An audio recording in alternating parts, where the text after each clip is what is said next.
Item number 1 माननीय वित्त मंत्री श्रीमती निर्मला सीतारमन जी।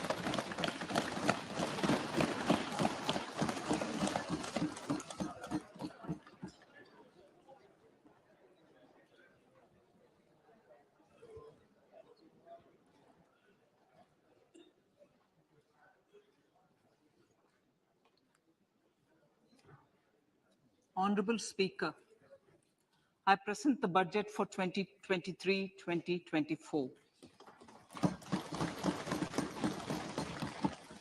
This is the first budget in Amrit Kal. This budget hopes to build on the foundation laid in the previous budget and the blueprint drawn for India at 100. We envision a prosperous and inclusive India in which the fruits of development will reach all sections and citizens, especially our youth, women, farmers, OBCs, scheduled castes, and scheduled tribes. In the 75th year of our independence, the world has recognized the Indian economy as a bright star. Our current year's economic growth is estimated to be at 7%. It is notable that this is the highest among all the major economies. This is in spite of the massive slowdown globally caused by COVID-19 and the war. The Indian economy is therefore on the right track, and despite a time of challenges, heading towards a bright future.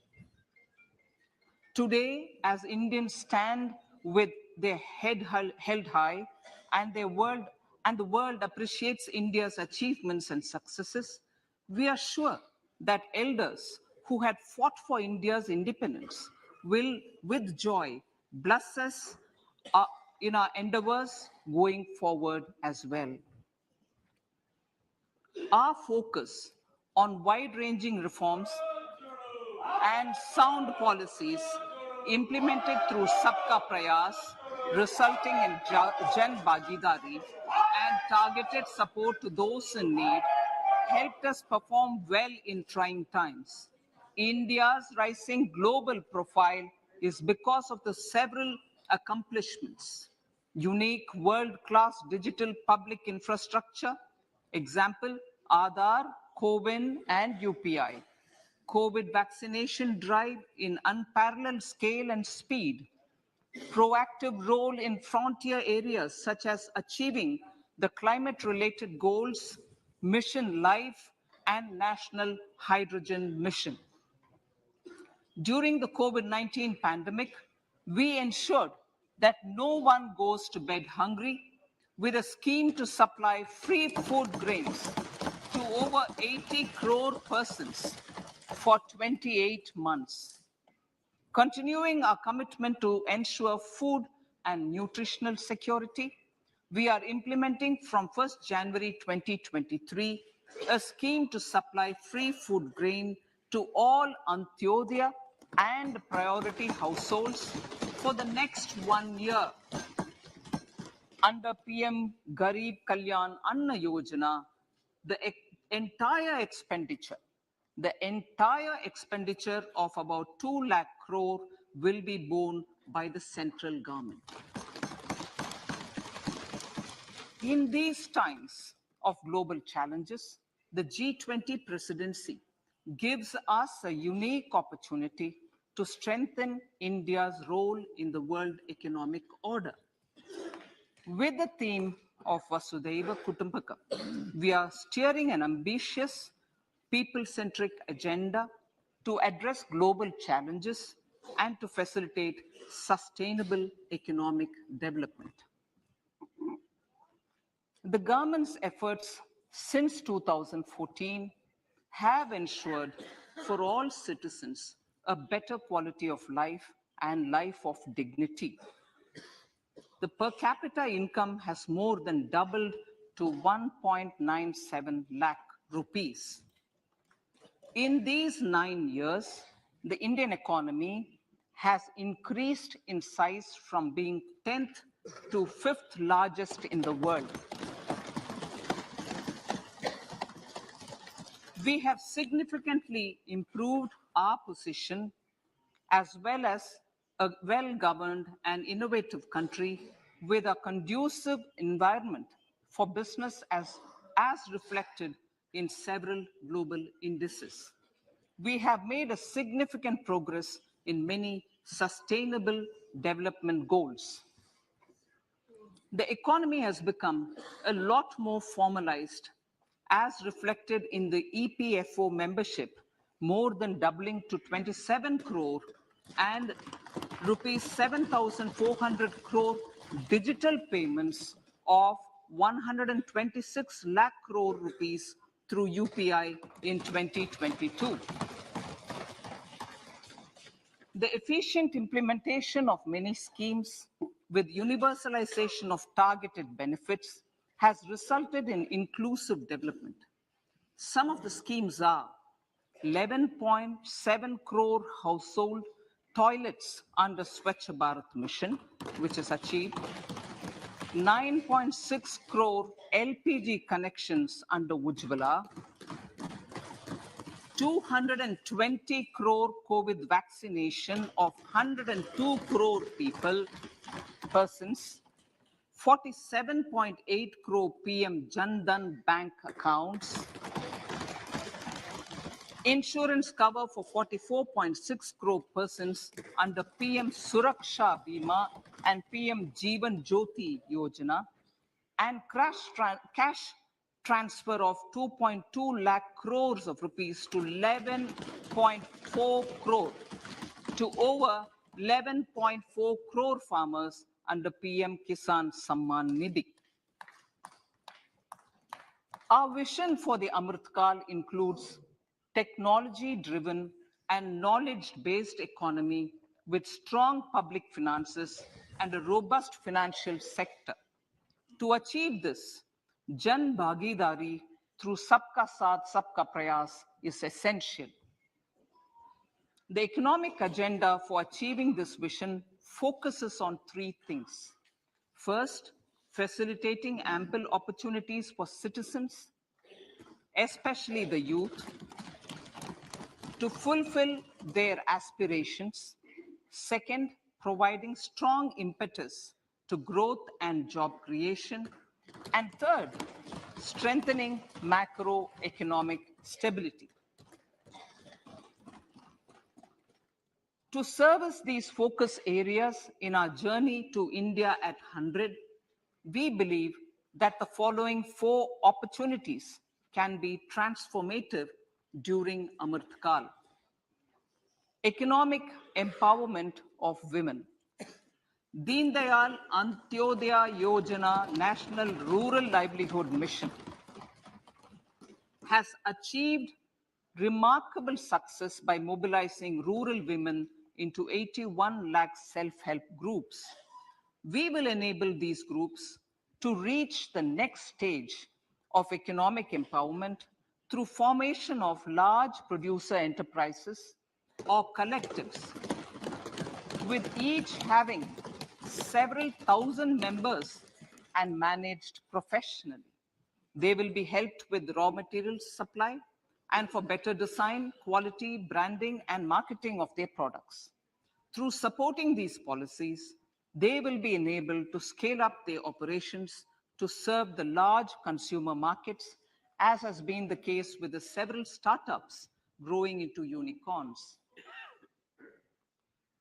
PM Vishwakarma Kaushal Samman, PM Vikas. For centuries, traditional artisans and craftspeople who work with their hands using tools have brought renown for India. They're generally referred to as Vishwakarma. The art and the handicraft created by them represents the true spirit of Atmanirbhar Bharat. For the first time, a package of assistance for them has been conceptualized. The new scheme will enable them to improve the quality, scale, and reach of their products, integrating them with the MSME value chain. The components of the scheme will include not only financial support, but also access to advanced skill training, knowledge of modern digital techniques, and efficient green technologies, brand promotion, linkage with local and global markets, digital payments, and social security. This will greatly benefit the scheduled castes, scheduled tribes, OBCs, women, and people belonging to the weaker sections. Tourism. The country offers immense attraction for domestic as well as foreign tourists. There is a large potential to be tapped in tourism. The sector holds huge opportunities for jobs and entrepreneurship for youth in particular. Promotion of tourism will be taken up on mission mode with active participation of states, convergence of government programs, and public-private partnerships. Green growth.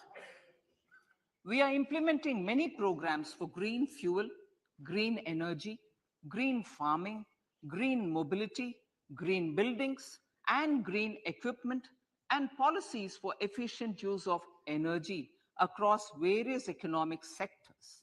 These green growth efforts help in reducing carbon intensity of the economy and provides for large-scale green job opportunities.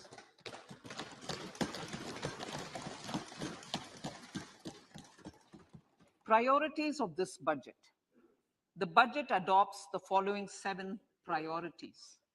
They complement each other and act as the Saptarishi guiding us through the Amritkal. Inclusive development, reaching the last mile, infrastructure and investment, unleashing the potential, green growth, youth power, and financial sector. I now speak on the priority number 1, inclusive development.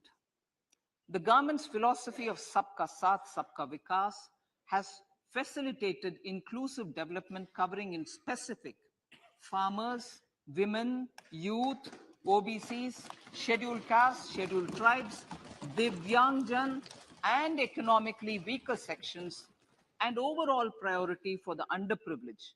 Vanchiton ko variyata. There has also been a sustained focus on Jammu Kashmir, Ladakh, and the Northeast. This budget builds on those efforts. Digital public infrastructure for agriculture. Digital public infrastructure for agriculture will be built as an open source, open standard, and interoperable public good.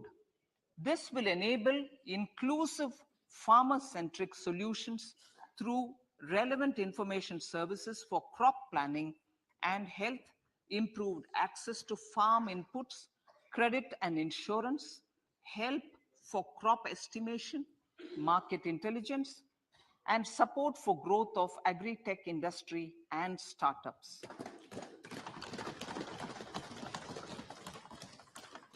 An agriculture accelerator fund.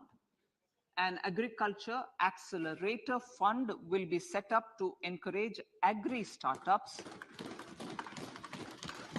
by young entrepreneurs in rural areas. The fund will aim at bringing innovative and affordable solutions for challenges faced by farmers.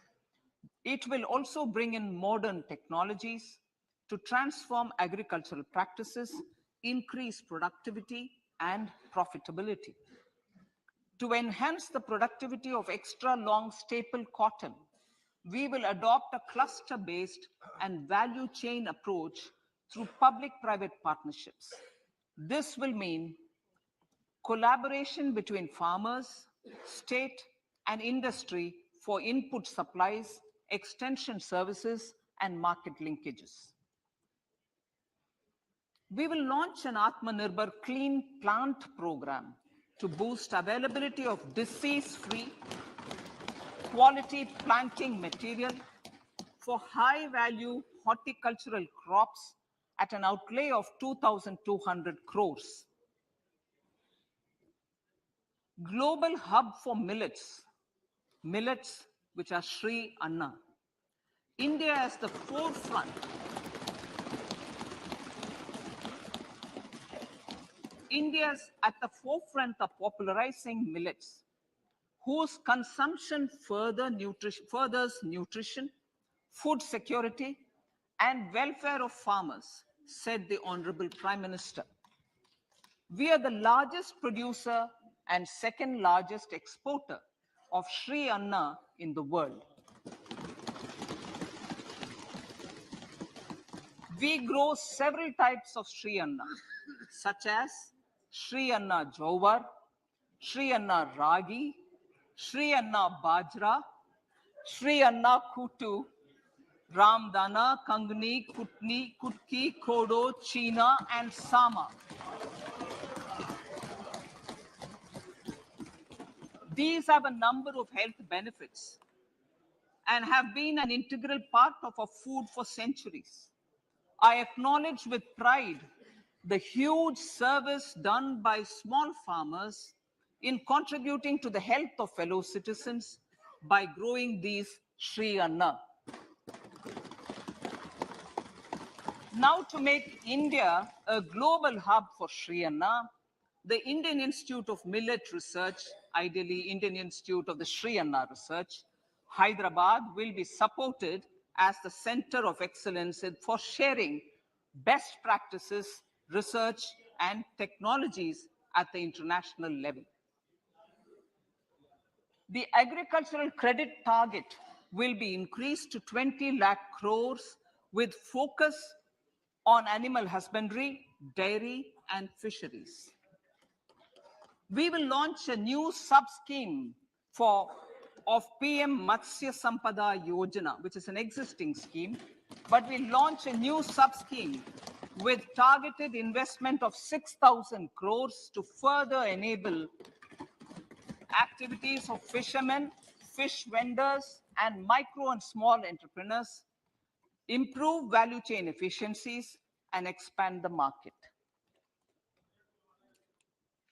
For farmers, especially small and marginal farmers and other marginalized sections, the government is promoting cooperative-based economic development model. A new Ministry of Cooperation was formed with a mandate to realize the vision of Sahkar Se Samriddhi. To realize this vision, the government has already initiated computerization of 63,000 primary agricultural credit societies with an investment of 2,560 crores, 2,516 crores. In consultation with all the stakeholders and the states, model bylaws for PACS were formulated, enabling them to become multi-purpose PACS. A national cooperative database is being prepared for countrywide mapping of cooperative societies. With this backdrop, we will implement a plan to set up massive decentralized storage capacity.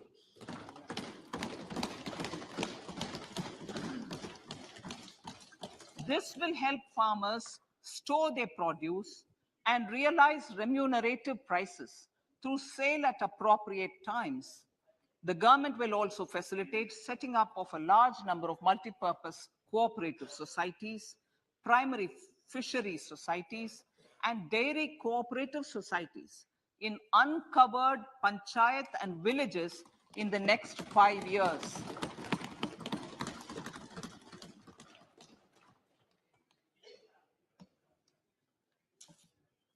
Health, education, and skilling.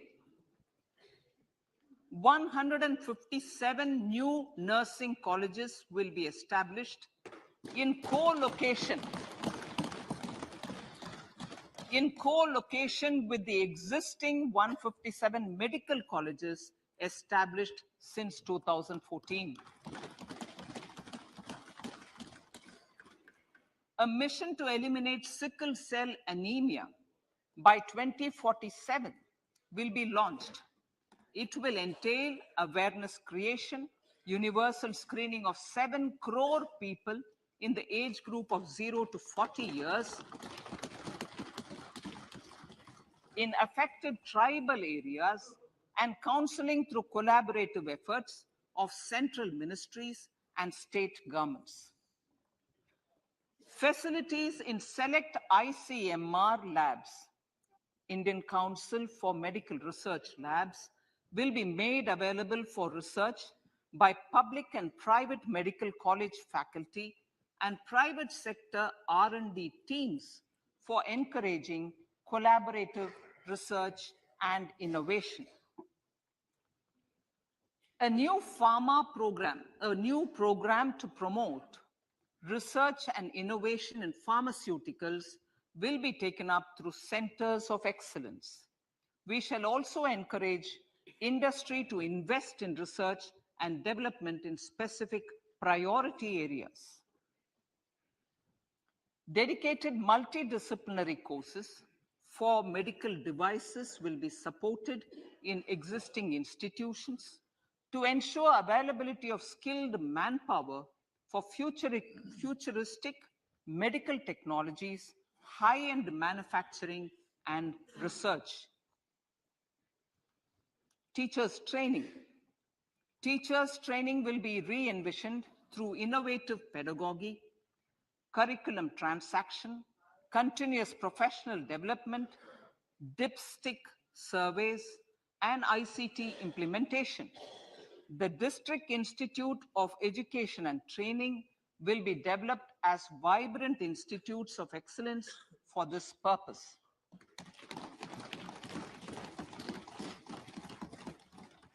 National Digital Library for Children and Adolescents. A National Digital Library for Children and Adolescents will be set up for facilitating availability of quality books across geographies, languages, genres, and levels, and device-agnostic accessibility. States will be encouraged to set up physical libraries for them at panchayat and ward levels and provide infrastructure for accessing the National Digital Library resources.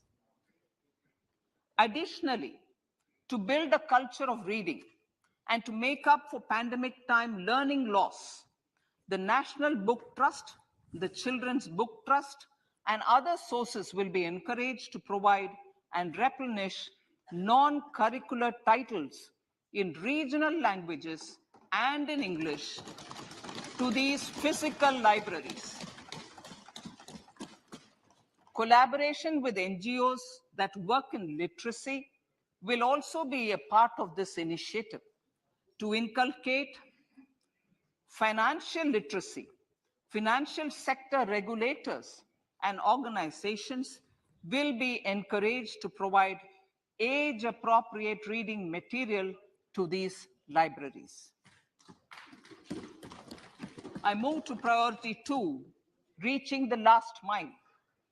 Prime Minister Vajpayee's government had formed the Ministry of Tribal Affairs and the Department of Development of Northeast Region to provide a sharper focus to the objective of reaching the last mile. Our government has formed the ministries of Ayush, Fisheries, Animal Husbandry and Dairying, Skill Development, Jal Shakti, and Cooperation. Building on the success of the Aspirational Districts program, the government has recently launched the Aspirational Blocks program, covering 500 blocks for saturation of essential government services across multiple domains such as health, nutrition, education, agriculture, water resources, financial inclusion, skill development, and basic infrastructure. Manya Speaker, sir, Pradhan Mantri PVTG, which is Primitive Vulnerable Tribal Groups, development mission is being launched.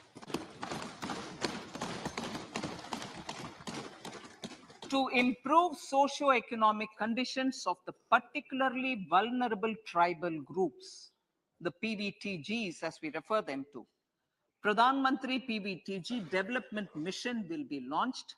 This will saturate PVTG families and habitations with basic facilities such as safe housing, clean drinking water and sanitation, improved access to education, health, nutrition, road and telecom connectivity, and sustainable livelihood opportunities.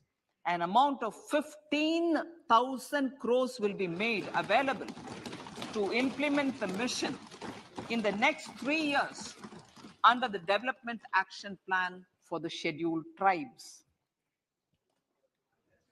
Ekalavya Model Residential Schools. In the next 3 years, Center will recruit 38,800 teachers and support staff for the 740 Ekalavya Model Residential Schools, which is serving 3.5 lakh tribal students.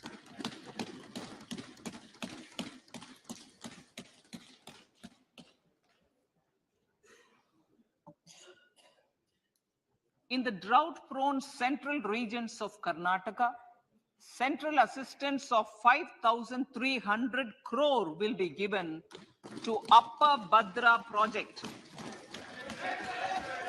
to provide sustainable micro irrigation and filling up of surface tanks for drinking water. PM Awas Yojana. The outlay for PM Awas Yojana is being enhanced by 66% to over 79,000 crores. Bharat Shared Repository of Inscriptions will be set up in a digital epigraphy museum with digitization of 1 lakh ancient inscriptions in the first stage. Support for poor prisoners. For poor persons who are in prisons and unable to afford the penalty or the bail amount, required financial support will be provided.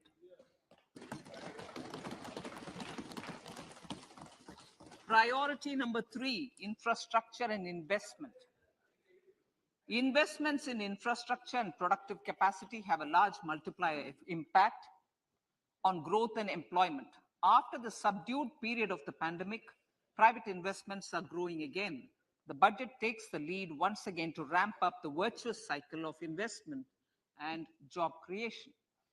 Honorable Speaker, sir, the capital investment outlay is being increased steeply for the 3rd year in a row by 33% to 10 lakh crores, which would be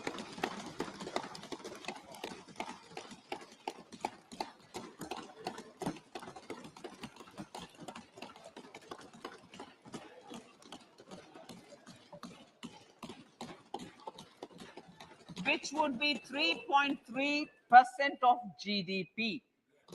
This will almost be 3 times the outlay made in 2019-20.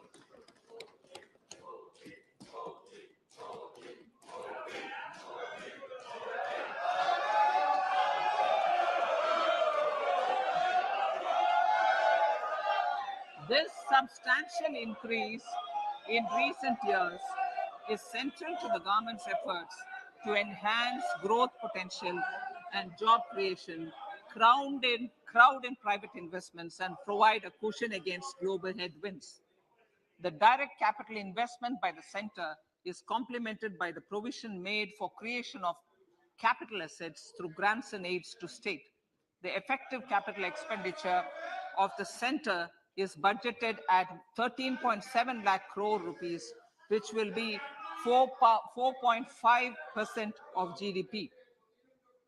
Support to state governments for capital investment. I have decided to continue the 50-year interest-free loan to state governments for one more year to spur investment in infrastructure and to incentivize them for complementary policies actions with a significantly enhanced outlay of 1.3 lakh crores. The newly established Infrastructure Finance Secretariat will assist all stakeholders for more private investment in infrastructure, including railways, roads, urban infrastructure, and power, which are predominantly depend on public resources. The harmonized master list of infrastructure will be reviewed by an expert committee for recommending the classification and financing framework suitable for Amartkal. A capital outlay, I'm talking about railways now, sir, Honorable Speaker, railways. A capital outlay of 2.40 lakh crores has been provided for the railways. This is the highest ever outlay this highest ever outlay is about 9 times the outlay made in 2013-14. 100 critical transport infrastructure projects for last and first mile connectivity for ports, coal, steel, fertilizer, and food grain sectors have been identified.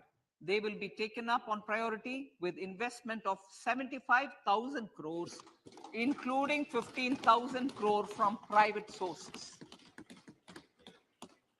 50 additional airports, heliports, water aerodromes, and advanced landing grounds will be revived for improving regional air connectivity.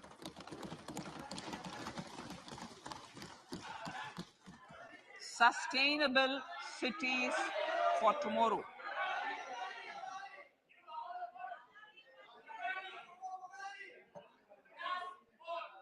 States and cities will be encouraged to undertake urban planning reforms and actions to transform our cities into sustainable cities of tomorrow. This means efficient use of land resources, adequate resources for urban infrastructure, transit-oriented development, enhanced availability and affordability of urban land, and opportunities for all. Through property tax governance reforms and ring-fencing user charges on urban infrastructure, cities will be incentivized to improve their creditworthiness for municipal bonds. Like the RIDF, an Urban Infrastructure Development Fund will be established through use of priority sector lending shortfall. This will be managed by the National Housing Bank and will be used by public agencies to create urban infrastructure in Tier 2 and Tier 3 cities. States will be encouraged to leverage resources from the grants of the 15th Finance Commission, as well as existing schemes, to adopt appropriate user charges while accessing the UIDF. We expect to make available 10,000 crore rupees per annum for this purpose. All cities and towns will be enabled for 100% mechanical desludging of septic tanks and sewers to transition from manhole to machine hole mode.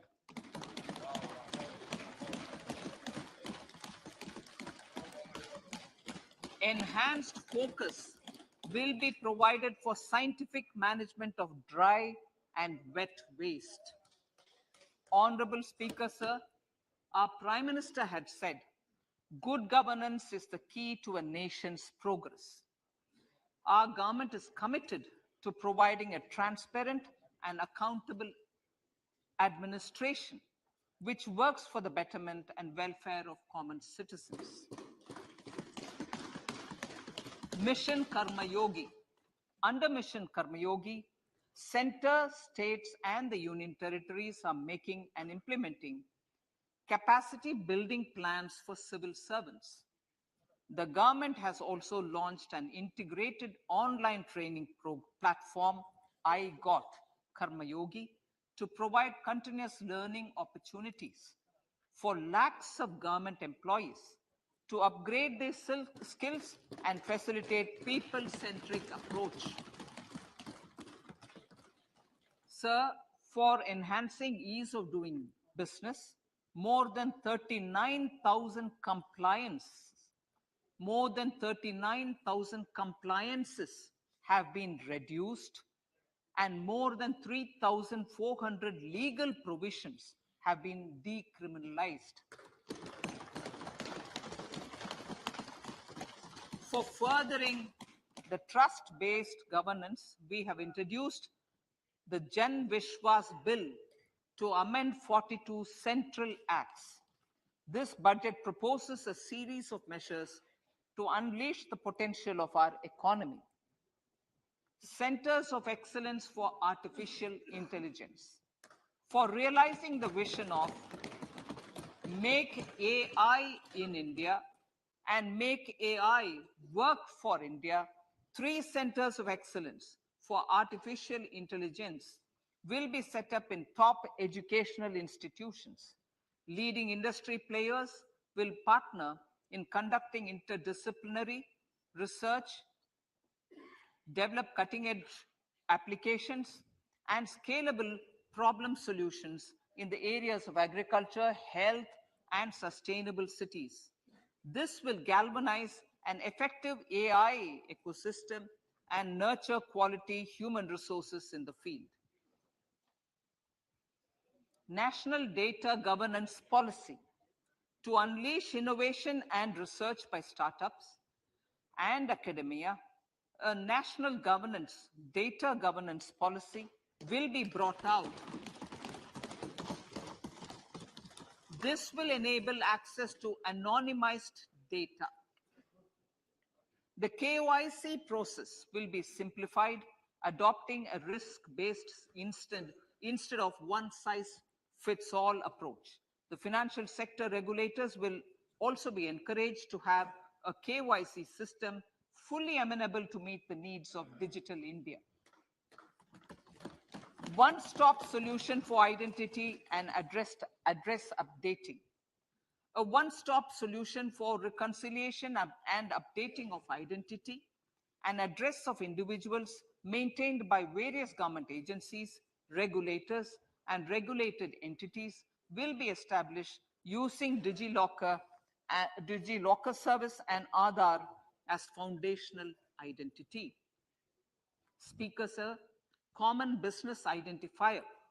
For the business establishments required to have a permanent account number, the PAN will be used as the common identifier for all digital systems of specified government agencies. This will bring ease of doing business, and it will be facilitated through a legal mandate. For obviating the need for separate submission of same information to different government agencies, a system of unified filing process will be set up. Such filing of information or return in simplified forms on a common portal will be shared with other agencies as per the filer's choice. Vivad Se Vishwas 1, relief for MSMEs. In cases of failure by MSMEs to execute contracts during the COVID period, 95% of the forfeited amount relating to the bid or performance security will be returned to them by government and government undertakings. This will provide relief to the MSMEs. Vivad Se Vishwas 2, settling contractual disputes. To settle contractual disputes of government and government undertakings, wherein arbitral award is under challenge in a court, a voluntary settlement scheme with standardized terms will be introduced. This will be done by offering graded settlement terms depending on pendency level of the dispute. The state support mission of Niti Aayog will be continued for 3 years for our collective efforts towards national priorities. Result-based financing. To better allocate scarce resources for competing development needs, the financing of select schemes will be changed on a pilot basis from input-based to result-based. E-courts. For efficient administration of justice, phase 3 of e-courts projects phase 3 of the e-courts project will be launched with an outlay of 7,000 crores. Fintech services in India have been facilitated by our digital public infrastructure, including Aadhaar, PM Jan Dhan Yojana, Video, KYC, India Stack, and UPI. To enable more fintech innovative services, the scope of documents available in DigiLocker for individuals will be expanded.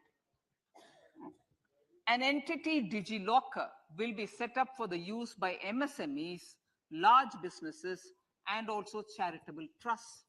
This will be towards storing and sharing documents online securely whenever needed with various authorities, regulators, banks, and other business entities. 5G services. 100 labs for developing applications using 5G services will be set up in engineering institutions.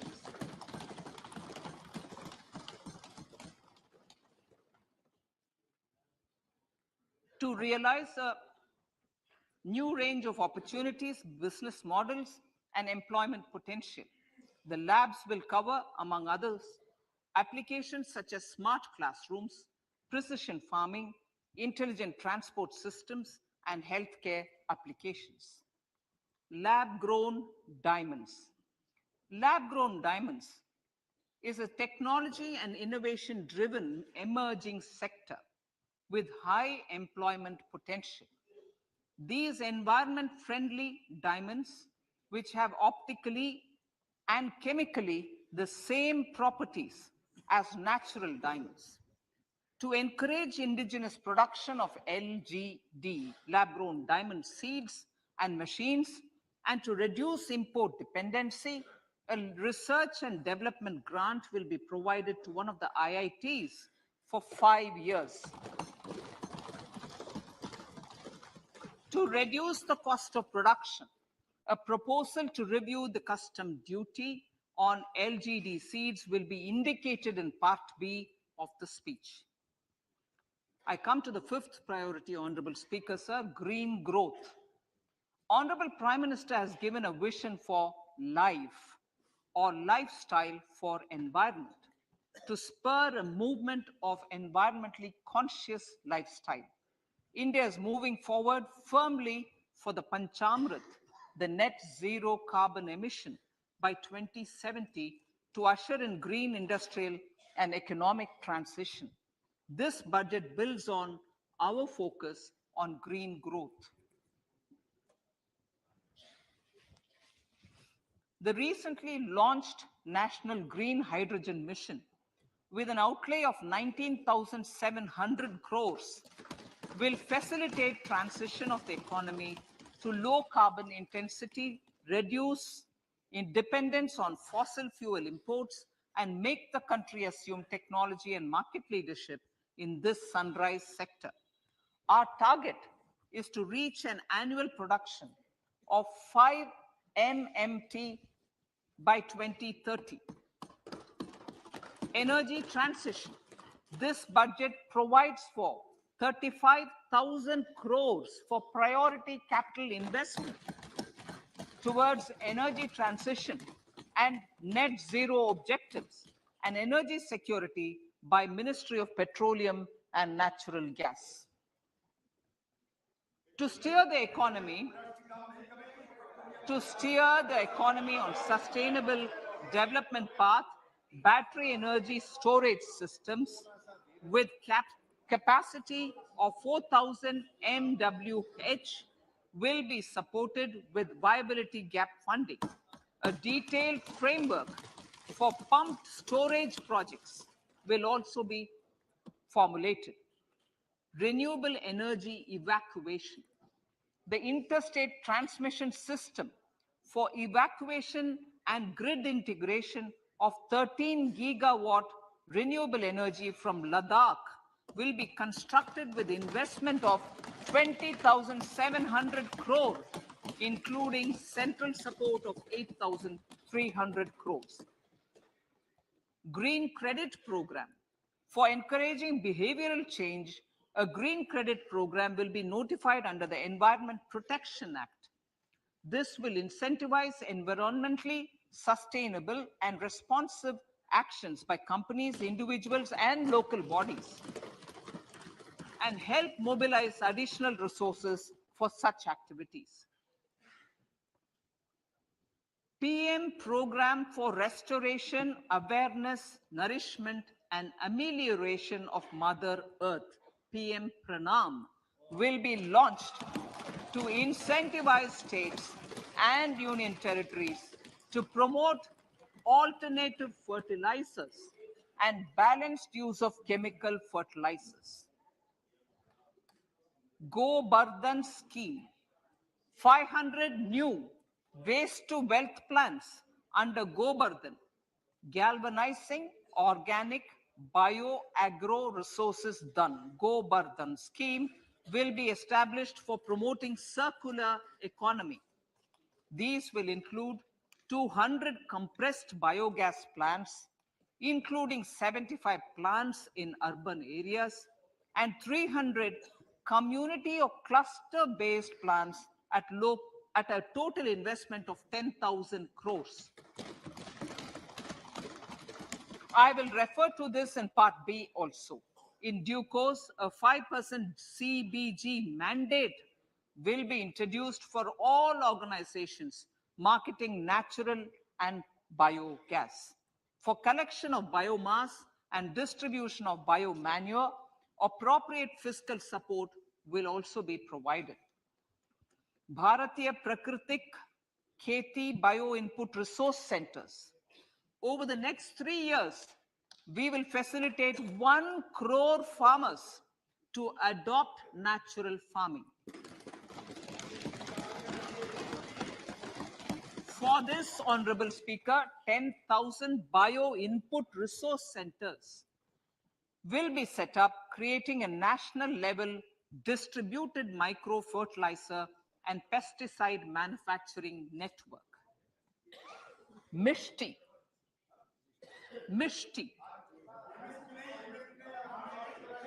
Building on India's success in afforestation, mangrove initiative for shoreline habitats and tangible incomes, Mishti, will be taken up for mangrove plantation along the coastline and on salt pan lands wherever feasible through convergence between Manrega, Campa Fund and other sources. Amrit Dharohar. Wetlands are vital ecosystems which sustain biological diversity. In his latest Mann Ki Baat, the Prime Minister said, now, I quote, now the total number of Ramsar sites in our country has increased to 75, whereas before 2014, there were only 26, unquote. Local communities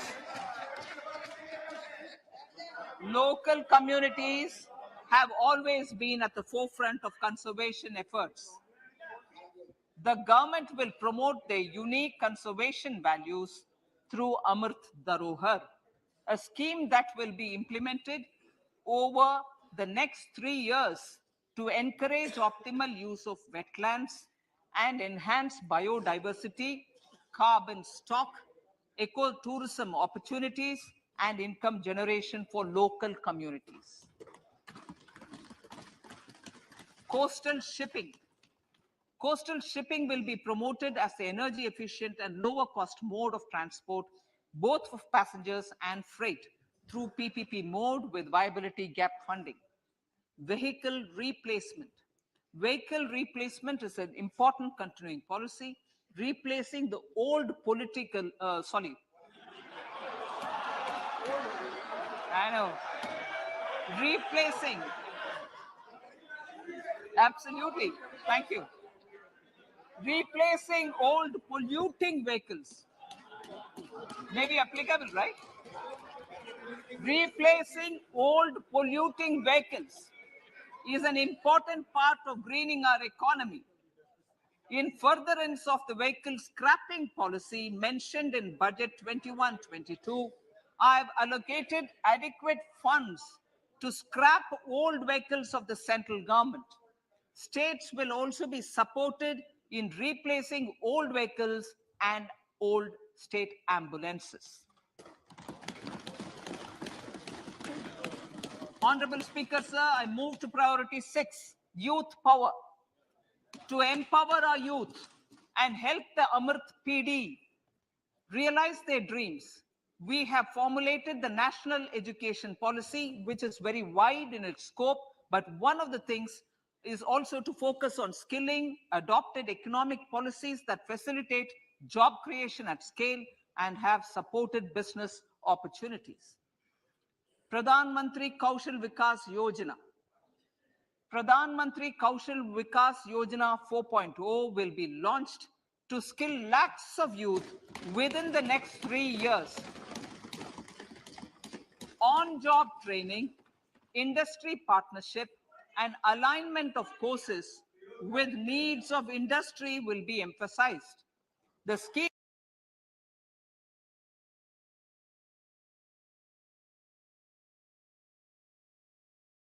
will also cover new age courses for Industry 4.0 like coding, AI, robotics, mechatronics, IoT, 3D printing, drones, and other soft skills. To skill youth for international opportunities, 30 Skill India international centers will be set up across different states. The digital ecosystem for skilling will be further expanded with the launch of a unified Skill India digital platform for enabling demand-based formal skilling, linking with employers, including MSMEs, and facilitating access to entrepreneurship schemes. To provide stipend support to 47 lakh youths in 3 years, direct benefit transfer under a pan-India national apprenticeship promotion scheme will be rolled out. Tourism. Honorable Speaker, sir, with an integrated and innovative approach, at least 50 destinations will be selected through challenge mode. In addition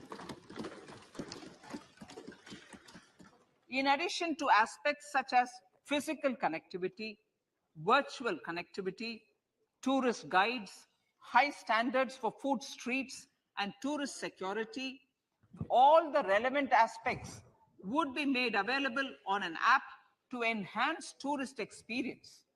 Every destination would be developed as a complete package.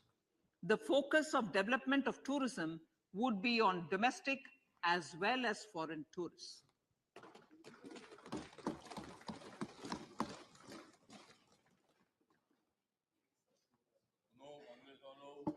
Sector-specific skilling and entrepreneurship development will be dovetailed to achieve the objectives of Dekho Apna Desh initiative.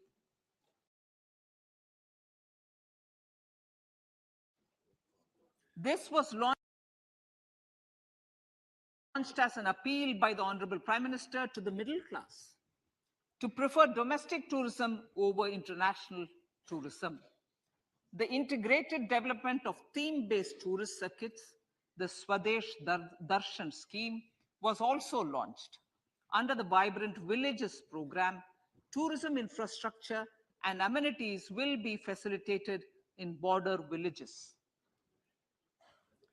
Unity Mall.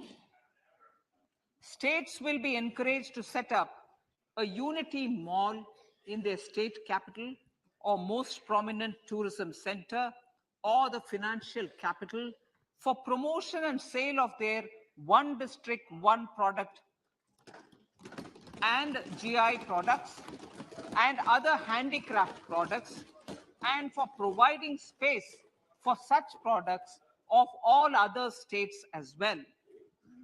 Sir, priority number 7, financial sector. Our reforms in the financial sector and innovative use of technology have led to financial inclusion at scale, better and faster service delivery, ease of access to credit, and participation in financial markets. This budget proposes to further these measures. Credit guarantee for MSMEs. Last year, I proposed revamping of the credit guarantee scheme for the MSMEs.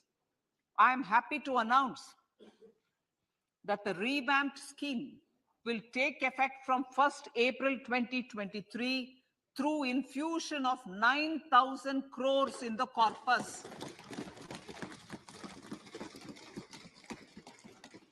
This will enable additional collateral-free guaranteed credit of 2 lakh crores of rupees. Further, the cost of credit will be reduced by about 1%. A national financial information registry will be set up to serve as the central repository of financial and ancillary information. This will facilitate efficient flow of credit, promote financial inclusion, and foster financial stability. A new legislative framework will govern this credit public infrastructure and will be designed in consultation with the RBI. To meet the needs of Amrit Kal and to facilitate optimum regulation in the financial sector, public consultation, as necessary and feasible, will be brought to the process of regulation making and issuing subsidiary directions. To simplify, to ease, and to reduce cost of compliance, financial sector regulators will be requested to carry out a comprehensive review of existing regulations. For this, they will consider suggestions from public and regulated entities. Time limits to decide the application under various regulations will also be laid down. Honorable Speaker, sir, to enhance business activities in GIFT IFSC, the following measures will be taken. Delegating powers under the SEZ Act to the IFSCA to avoid dual regulation. Setting up a single window IT system for registration and approval of IFSCA, SEZ authorities, GSTN, RBI, SEBI, and IRDAI. Permitting acquisition financing by IFSC banking units of foreign banks. Establishing a subsidiary of Exim Bank for trade refinancing. Amending IFSCA Act for statutory provisions for arbitration, ancillary services, and avoiding dual regulation under the SEZ Act, and recognizing offshore derivative instruments as valid contracts. Honorable Speaker, sir, data embassy. For countries looking for digital continuity solutions, we will facilitate setting up of their data embassies in GIFT IFSC.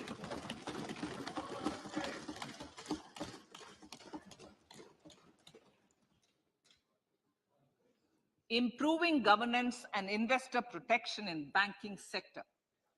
To improve bank governance and enhance investors' protection, certain amendments to the Banking Regulation Act the Banking Companies Act and the Reserve Bank of India Act are being proposed. Capacity building in securities market. Honorable Speaker, sir, to build capacity of functionaries and professionals in the securities market, SEBI will be empowered to develop, regulate, maintain, and enforce norms and standards for education in the National Institute of Securities Markets and to recognize award of degrees, diplomas, and certificates.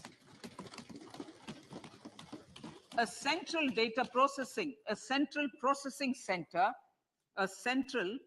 center will be set up for faster response to companies through centralized handling of various forms filed with field officers under the Companies Act. Reclaiming of shares and dividends. For investors to reclaim unclaimed shares and unpaid dividends from the Investor Education and Protection Fund Authority with ease, from the Investor Education and Protection Fund Authority with ease, an integrated IT portal will be established. Digital payments continue to find wide acceptance.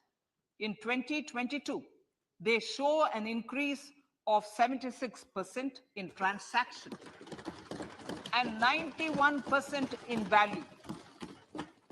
Fiscal support for this digital public infrastructure will continue in 2023-2024. Azadi Ka Amrit Mahotsav, Mahila Samman Bachat Patra. For commemorating Azadi Ka Amrit Mahotsav, a one-time new small savings scheme, Mahila Samman Savings Patra or Savings Certificate, Mahila Samman Savings Certificate will be made available for a 2-year period up to March 2025. This will offer deposit facility up to 2 lakh in the name of a woman or girls for a tenure of 2 years at fixed interest rate of 7.5% with partial withdrawal option. Senior citizens. The maximum deposit limit for senior citizens savings scheme will be enhanced from 15 lakh to 30 lakhs of rupees. The maximum deposit limit for monthly income account scheme will be enhanced from 4.5 lakh to 9 lakh for single account and from 9 lakh to 15 lakh for joint account. Honorable Speaker, sir, fiscal management. 50 years interest-free loan to states. The entire 50-year loan to states has to be spent on capital expenditure within 2023-24. Most of this will be at the discretion of the states, but a part will be conditional on states increasing their actual capital expenditure.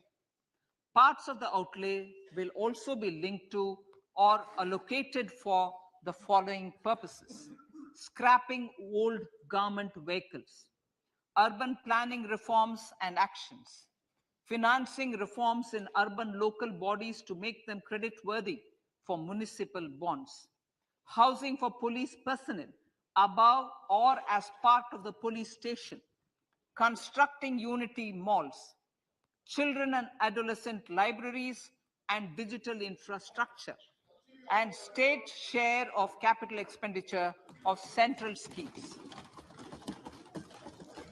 Honorable Speaker, sir, fiscal deficit of states. States will be allowed a fiscal deficit of 3.5% of GSDP, of which 0.5% will be tied to power sector reforms. Revised estimates 2022 to 2023. The revised estimate, Honorable Speaker, sir, of the total receipts other than borrowing is 24.3 lakh crores, of which the net tax receipts are 20.9 lakh crores. The revised estimate of the total expenditure is 41.9 lakh crores of rupees, of which the capital expenditure is about 7.3 lakh crores. The revised estimate of the fiscal deficit is 6.4% of GDP, adhering to the budget estimate. So budget estimates of 2023-24. Coming to 2023-24, the total receipts other than borrowings and the total expenditure are estimated at 27.2 lakh crores and 45 lakh crores respectively. The net tax receipts are estimated at 23.3 lakh crores. The fiscal deficit is estimated to be 5.9% of the GDP. In my budget speech for 21-22, I had announced that we plan to continue the path of fiscal consolidation, reaching a fiscal deficit of below 4.5% by 2025-26, with a fairly steady decline over the period. We have adhered to this path, and I reiterate my intention to bring the fiscal deficit below 4.5% of GDP by 2025-26. To finance the fiscal deficit in 2023-24, the net market borrowings from dated securities are estimated at 11.8 lakh crores. The balance financing is expected to come from small savings and other sources. The gross market borrowings are estimated at 15.43 lakh crores of rupees. Honorable Speaker, sir, I now move to Part B.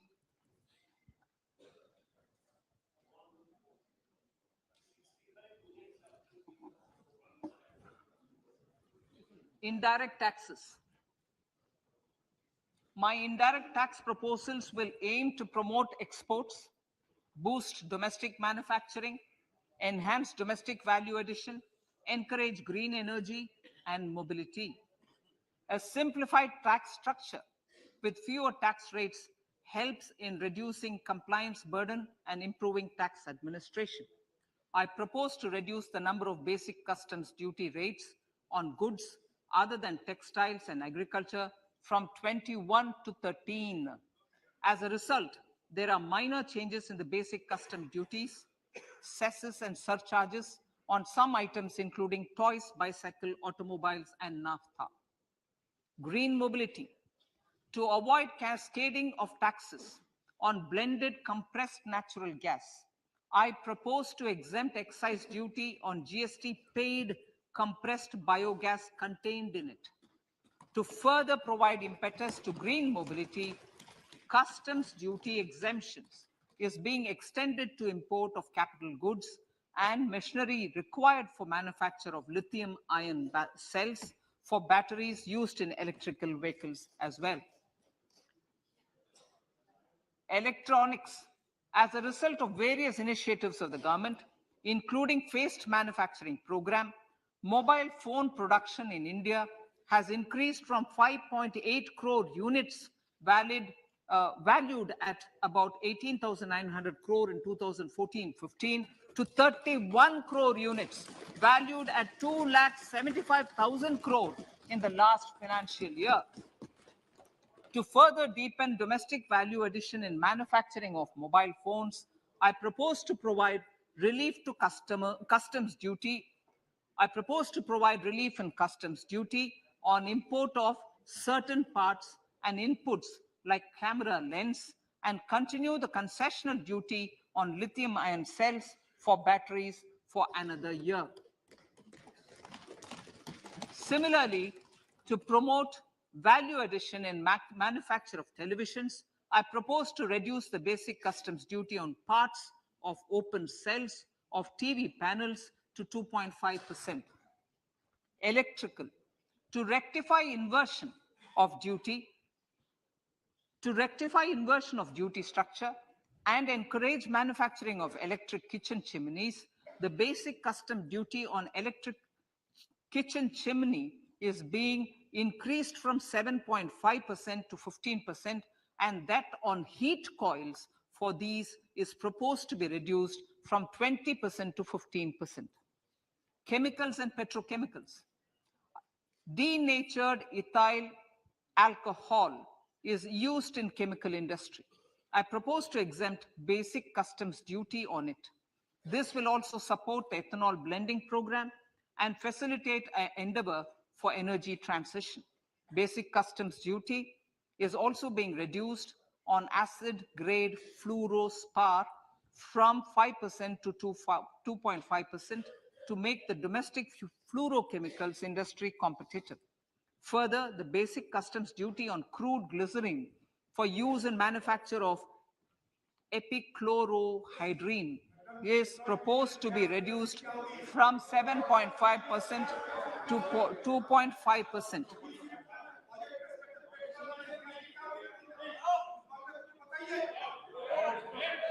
Marine products. In the last financial year, marine products recorded the highest export growth, benefiting farmers in the coastal states of the country. To further enhance the export competitiveness of marine products, particularly shrimps, duty is being reduced on key inputs for domestic manufacture of shrimp feed. India is a global leader, as I said in part A, in cutting and polishing of natural diamonds, contributing about 3/4 of the global turnover by value. With the depletion of deposits of natural diamonds, the industry is moving towards lab-grown diamonds, and it holds huge promise. To seize this opportunity, I propose to reduce the basic customs duty on seeds used in their manufacture. Custom duties on door or dore and bars of gold and platinum were increased earlier this fiscal. I propose to increase the duties on articles made therefrom to enhance the duty differential. I also propose to increase the import duty on silver doors, bars, and articles to align them with that on gold and platinum. To facilitate availability of raw materials for the steel sector, exemptions from basic custom duty on raw materials for manufacture of CRGO steel, ferrous scrap, and nickel cathode is being continued. Similarly, the concessional BCD of 2.5% on copper scrap is also being continued to ensure the availability of raw materials for secondary copper producers who are mainly in the MSME sectors. Compounded rubber. The basic custom duty rate on compounded rubber is being increased from 10% to 25% or 30 kg, whichever is lower, at par with that of natural rubber other than latex, to curb circumvention of duty. Cigarettes. National calamity contingent duty on specified cigarettes was last revised 3 years ago. This is proposed to be revised upwards by about 16%. Direct taxes. I now come to my direct tax proposals. Honorable Speaker, these proposals aim to maintain continuity and stability of taxation, further simplify and rationalize various provisions to reduce the compliance burden, promote the entrepreneurial spirit, and provide tax relief to citizens. It has been constant endeavor of the Income Tax Department to improve taxpayers' services by making compliance easy and smooth. Our taxpayers portal received a maximum of 72 lakh returns in a day, processed more than 6.5 crore returns this year. Average processing period reduced from 93 days in financial year 13-14 to 16 days only now. And 45% of the returns were processed within 24 hours. We intend to further improve this, roll out the next generation common IT return form for taxpayer convenience, and also plan to strengthen the grievance redressal mechanism. MSMEs and professionals. MSMEs are growth engines of our economy. Micro enterprises with turnover up to 2 crore of rupees and certain professionals with turnover of up to 50 lakh rupees can avail the benefit of presumptive taxation. I propose to provide enhanced limits of 3 crore and 75 lakh respectively to the taxpayers whose cash receipts are no more than 5%. Whose cash receipts are no more than 5%. Moreover, to support MSMEs in timely receipt of payments, I propose to allow deduction for expenditure incurred on payments made to them only when payment is actually made. Cooperation. Cooperation is a value to be cherished. In realizing our Prime Minister's goal for Sehkar Se Samriddhi and his resolve to connect the spirit of cooperation with the spirit of Amrit Kal, in addition to the measures proposed in Part A, I have a slew of proposals for the cooperation sector. First, new cooperatives that commence manufacturing activities till 2024, 31st March, shall get the benefit of a lower tax rate of 15%, as is presently available to new manufacturing companies.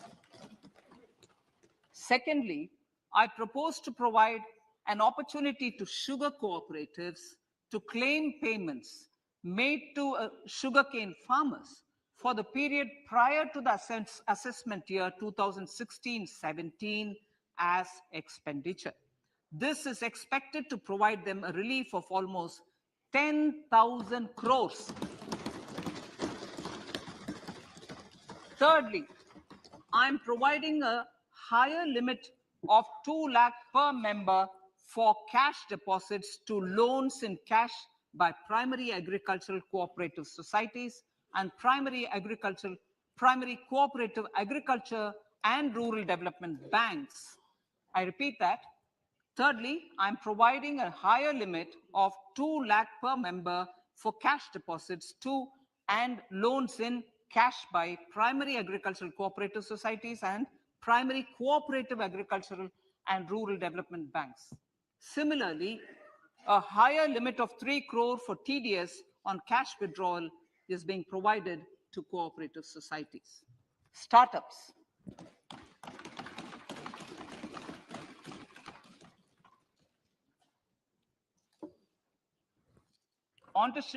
Entrepreneurship is vital for a country's economic development. We have taken a number of measures for startups and they have borne results.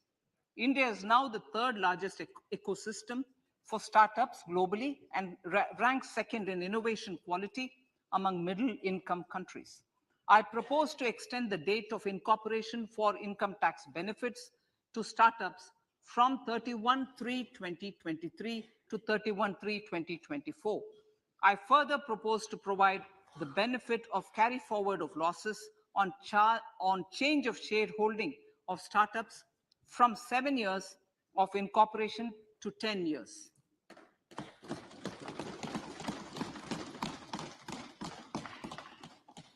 To reduce the pendency of appeals at commissioner level, I propose to deploy about 100 joint commissioners for disposal of small appeals. We shall also be more selective in taking up cases for scrutiny of returns already received this year. Better targeting of tax concessions.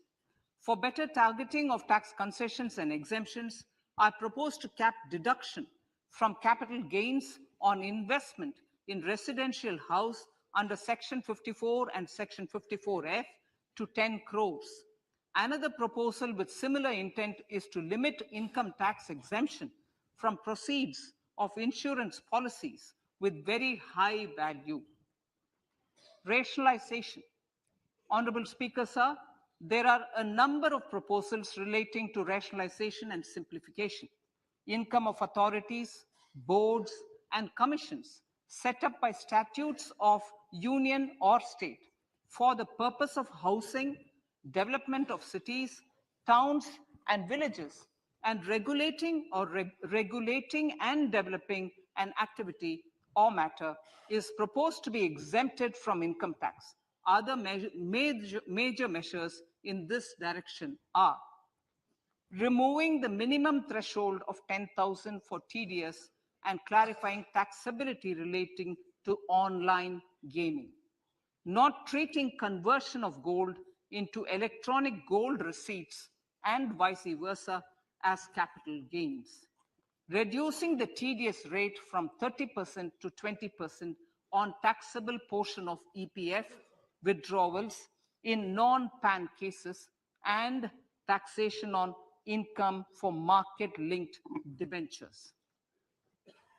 Other major proposals in the finance bill relate to the following: extension of period of tax benefits to funds relocating to IFSC, GIFT City till 31/3/2025, decriminalization under Section 276A of the Income Tax Act, allowing carry forward of losses on strategic disinvestment, including that of IDBI Bank, and providing EEE status to Agnivir Fund. Personal income tax.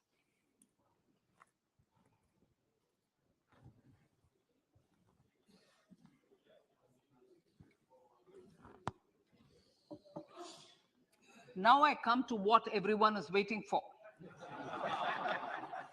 Personal income tax. I have 5 major announcements to make in this regard. These primarily benefit our hard-working middle class. The first one concerns rebate. Currently, those with income up to 5 lakh do not pay any income tax in both old and new regimes. I propose to increase the rebate limit to 7 lakhs in the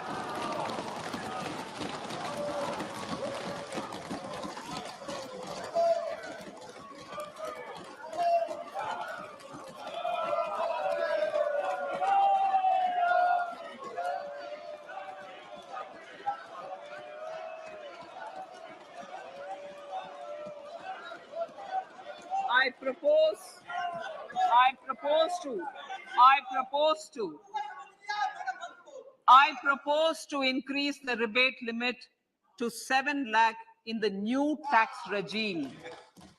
Thus, persons in the new tax regime with income up to 7 lakhs will not have to pay any tax at all. The second proposal relates to middle class individuals. I had introduced in the year 2020 the new personal income tax regime with 6 income slabs starting from 2.5 lakh. I propose to change the tax structure in this regime by reducing the number of slabs to 5 and increasing the tax exemption limit to 3 lakhs. The new tax rates are 0 to 3 lakh, nil. 3 to 6 lakhs, 5%. 6 to 9 lakhs, 10%. 9 to 12 lakh, 15%. 12 to 15 lakhs, 20%. And above 15 lakhs, 30%. This will provide major relief to all taxpayers in the new regime. An individual with an annual income of 9 lakhs will be required to pay only 45,000 rupees. This is only 5% of his or her income. It is a reduction of 25% on what he or she is required to pay now. That is 60,000. So in the place of 60,000, it is now only 45,000. Similarly, an individual with an income of 15 lakh rupees would be required to pay only 1.5 lakh or 10% of his income or her income, a reduction of 20% from the existing liability of 1,87,500 rupees. My third proposal is for the salaried class and the pensioners, including family pensioners, for whom I propose to extend the benefit of standard deduction to the new tax regime. Each salaried person with an income of 15.5 lakh rupees or more will thus stand to benefit by 52,500 rupees. My fourth announcement in personal income tax is regarding the highest tax rate, which in our country is 42.74%. This is among the highest in the world. I propose to reduce the highest surcharge rate from 37% to 25% in the new tax regime.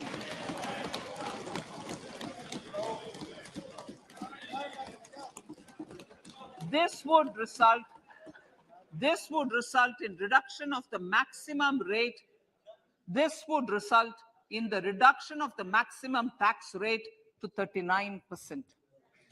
Lastly, the limit of 3 lakh rupees for tax exemption on leave encashment on retirement of non-government salaried employees was last fixed in the year 2002, when the highest basic pay in the government was only 30,000 rupees per month. In line with the increase in the government salaries, I am proposing to increase this limit to 25 lakh rupees.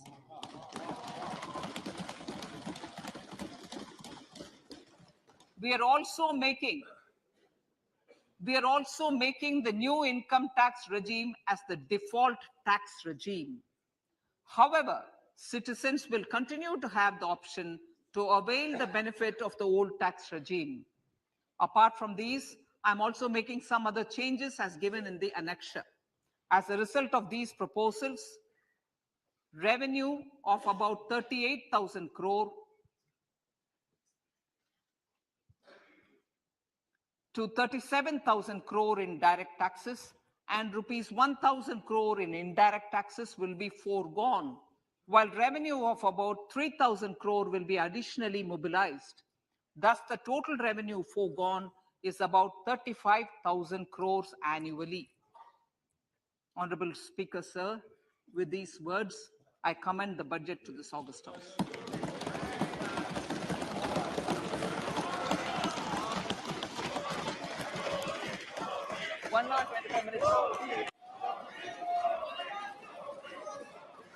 Item number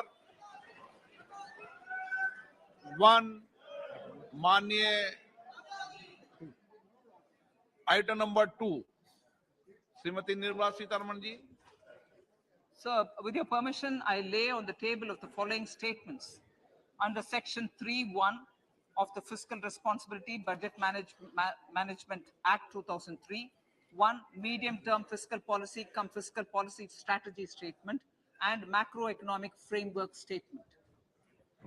माननीय सदस्यगण, जैसा कि आपको समाचार भाग 2 के माध्यम से पहले ही सूचित किया जा चुका है कि माननीय वित्त मंत्री जी के बजट भाषण की प्रतियां हार्ड कॉपी के रूप में उपलब्ध कराई गई है. आप बजट भाषण की अपनी अपनी प्रति प्रकाशन पलक से ले लें. आपको ये भी सूचित किया जाता है कि माननीय मंत्री द्वारा बजट प्रस्तुत किए जाने के पश्चात उसकी प्रतियां आपको मेंबर्स पोर्टल के माध्यम से उपलब्ध करा दी जाएगी. आइटम नंबर 3 माननीय मंत्री जी, वित्त मंत्री जी. Sir, with your permission, I rise to move for leave to introduce the Finance Bill 2023. प्रश्न ये कि विधेयक को पुनर्स्थापित करने की अनुमति प्रदान की जाए. जो सदस्य इसके पक्ष में हाँ कहें, जो सदस्य विरोध में ना कहें. मेरे विचार में निर्णय हाँ वालों के पक्ष में, हाँ वालों के पक्ष में. माननीय मंत्री जी विधेयक को पुनर्स्थापित करें. Sir, I introduce the bill. सभा की कार्रवाई कल गुरुवार दिनांक 2 फरवरी 2023 को प्राप्त 11 बजे तक के लिए स्थगित की जाती है.